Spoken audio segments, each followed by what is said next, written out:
Okay, this is a demonstration of manipulating packets, and this is just a simple demonstration of how to manipulate a ping packet, for example. And even though pings are very simple pieces of traffic, we can actually use them to wage spoofing attacks and denial of service attacks against other hosts. So I've got a packet capture from Wireshark here, and basically there's a couple of things I'll show you. These are the packets I've captured.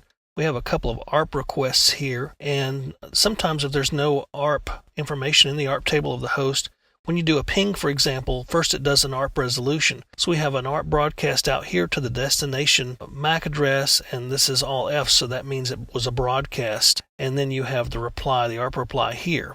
And this is important information to get. So we have the pings, which start here. We have an echo request and an echo reply, and the echo request comes from the backtrack box to the Windows XP box, so 143 to 129. So request and reply here. What I want to do is actually send a packet from the CentOS box to the Windows XP, but I don't control that box, so I might want to spoof this. So I've got the packets loaded here, and here on this pane here you can actually see where you can actually edit this information. Let's scroll over a little bit. We have our Ethernet Type 2. This is the hardware destination and source addresses. What I need to do is edit this to reflect the CentOS box. So I need the source MAC address from the CentOS box. So I can edit this out right here.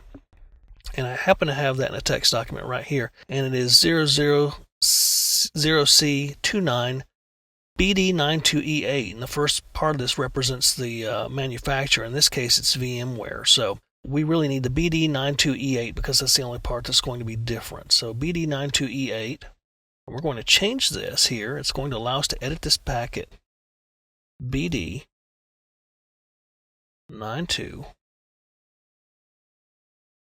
and then E8. And make sure you keep your colons in there and so forth. So now I've altered the source MAC address of that packet.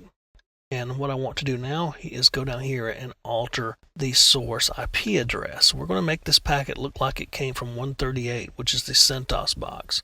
So let's go ahead and go 138 right here. So we've edited that. Now we don't need the rest of these packets. We can delete those because we're not going to edit those. We're actually going to resend these out. These packets out. We don't even need the ARP really. If we wanted to fake an ARP, we could have kept those and edited those and resent those out as well.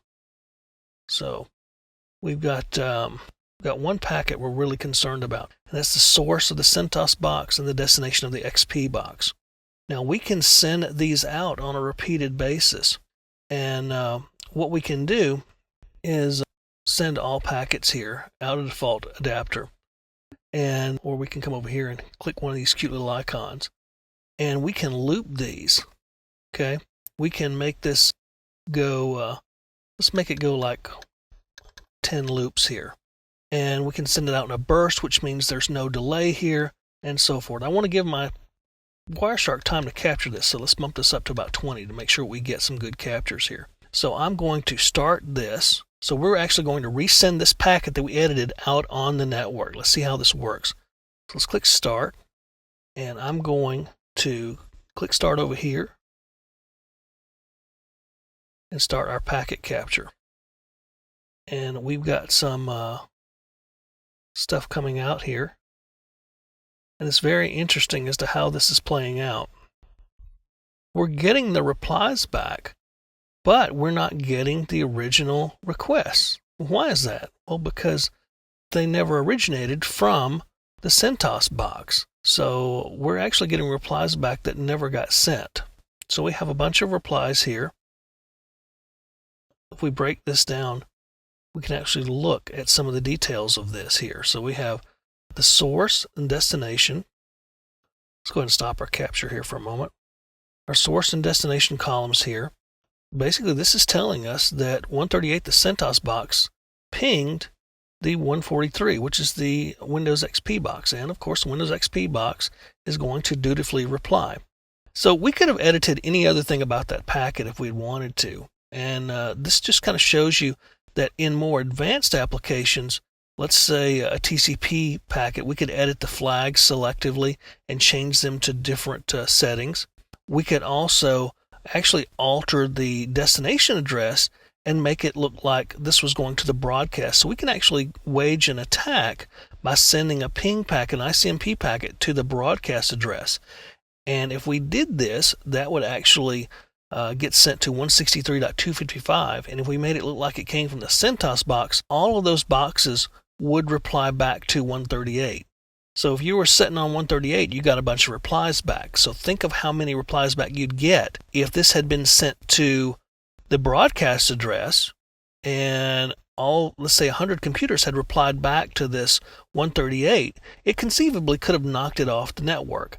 Now, TCP has some built-in protections to typically prevent that, but some older boxes don't.